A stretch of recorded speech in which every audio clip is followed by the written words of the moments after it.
There's breaking news out of West Palm Beach as the Lerner family, they have decided not to sell the Washington Nationals after all. So you may be asking, what's next?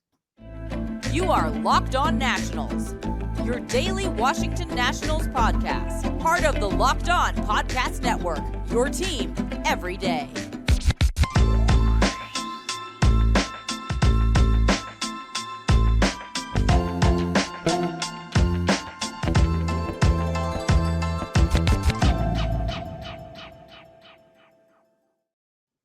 And thank you all for making Locked On Nationals your first listen every single day, as we are free and available wherever you get your podcast. I'm your host, Ryan Clary. You can catch me over on Twitter at RyanClary11 and as well as the show page at LO_Nationals. For all your latest Nationals news and notes, just make sure to check us out over on YouTube. Just search again, Locked On Nationals. And of course, let me tell you guys about some breaking news here in town, as this has been the big overwhelming story kind of over the last 2 years.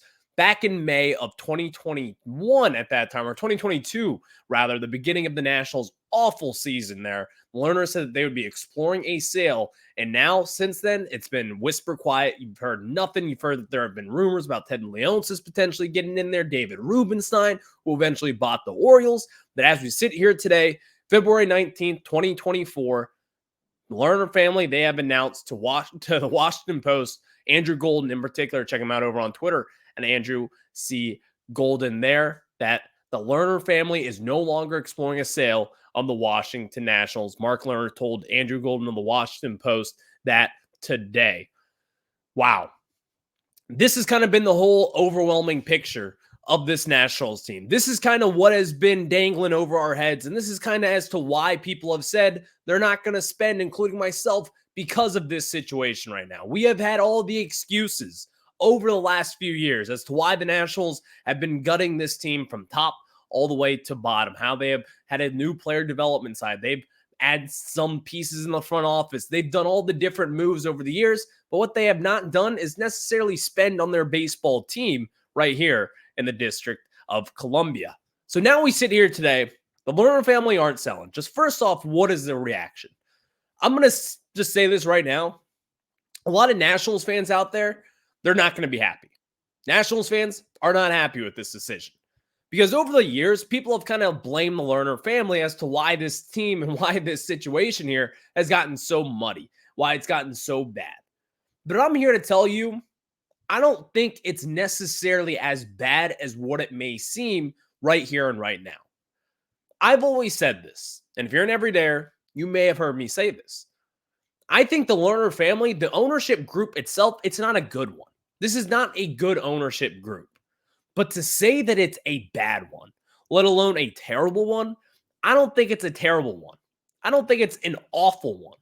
But again, let me reiterate, it's not a good one. We know what bad ownership is. You know what it is, Dan Snyder. And also, you can make a case for Ted Leonsis, which, by the way, if there was anyone who was going to be buying this team, it would have been Ted Leonsis or David Rubenstein, but obviously he already bought the Baltimore Orioles, so that ship has sailed. He would have had nothing to do with the Nationals ownership group here. So with the Lerner family, here's the thing. It's not pretty. It's not something that I'm rooting for. I'm not rooting for the Lerners to not sell this team. I was ready for new ownership. I wanted to see new ownership coming into town and just see what could happen. Whether it was Ted Leonsis, whether it was David Rubenstein, whether it was name that billionaire. But here's the ultimate overwhelming lapping picture of this equation here.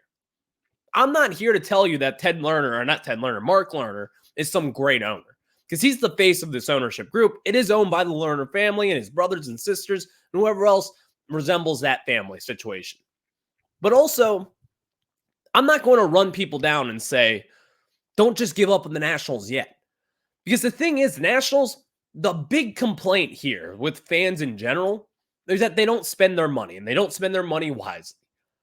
Well, over the course of the 2010s, when the Nationals were really perennial contenders going into every single year, you could turn on MLB Network. They're going to be talking about Bryce Harper, Steven Strasburg, Max Scherzer, all the superstars that were here in town. They were going to be talking about them. You don't get that coverage anymore. The reason as to why that is, well, you don't really have the homegrown talent that you did back in the day. But also with that said, the Nationals always had a top 10 spend. They'd always had a top 10 payroll. They always did. Not every single year, but they were always in that category. Now, Lerners, they should still be in that category. Yes, we agree there. But also being as bad as they were with the last few years, entering your final year of an awful Patrick Corbin contract. Obviously, earlier today, we were talking about Steven Strasburg. In the next few years, what you have on his contract and that awful deal. You've got some bad money to spend around, and also not even to mention the deferred money that you owe Max Scherzer over the next few years. They've got money to spend. We know that. But they're also spending a little bit more money than what's on the cover right then and there. And if they were to spend more money than what they are right now, you wouldn't really be seeing that much of a better product. Again, the issue has always been here in town. With this Nationals team, it's not the way that they spend in free agency, even though they have had some big swings and misses in the past, like with Steven Strasburg and with Patrick Corbin. Patrick Corbin, it's a different story for a different day, but still long-term, it was not good. With this Nationals team, the big picture problem has always been the way that they have developed their prospects. That is why this Nationals team got gutted from the top bottom. That is why you traded away Juan Soto. That's why you traded away Max Scherzer and Trey Turner at the 2021 deadline. This is why you stockpile your farm system. This is why you don't trade away your big prospects. This is why you don't do what the Nationals did for the last 10 years, because you have situations like this. It's not going to end well. This was never going to end well for anyone, for the Lerner family, for the Nationals fans, for the Nationals players. They went all in for 2019. They went all in for nearly 10 years. Even in 2021, they kept trying. They traded for Josh Bell. They signed Kyle Schwarber. They did all the different moves and hopefully trying to get themselves back into being a contender in 2021. It never worked out. It didn't. That is where the Nationals are right now. They have tried, but they needed to restart. I'm not here to tell you today that the Lerners are a great ownership group. You should be happy that they're not selling. I wanted them gone too. I wanted a new start. We all wanted a new start. But the moral of the story is this. You can't always get what you want. And this is just one of those situations where you're not going to get what you want right here and right now. But there are good news and there are bad news. The bad news is if you're kind of in that situation where you want to see the Lerners gone, they're staying. They're going to be here for probably the next decade. The good news is this ownership group was also the same ownership group that got us the 2019 World Series. They're also the same team that spent on Daniel Murphy, that also had a top 10 payroll when it was needed and when we did need to start spending to kind of put ourselves over, which you ultimately did and won a World Series in 2019. This is still the same ownership group that appointed the Mike Rizzo to be your general manager of baseball operations, then on board with president of baseball operations. This is still the same ownership group that went out and spent for Max Scherzer, gave him a crazy contract that everyone killed. It all worked out pretty well.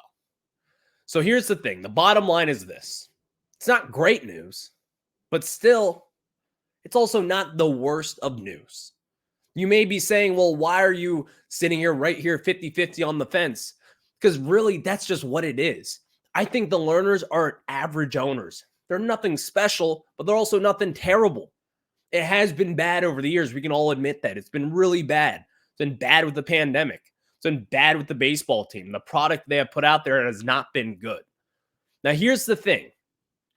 If they do not go into next offseason and they're not going to spend a dime, and you're still going to sign Zach Davies and Joey Gallo, kind of being your ultimate big-time signings of the offseason, let's have a discussion.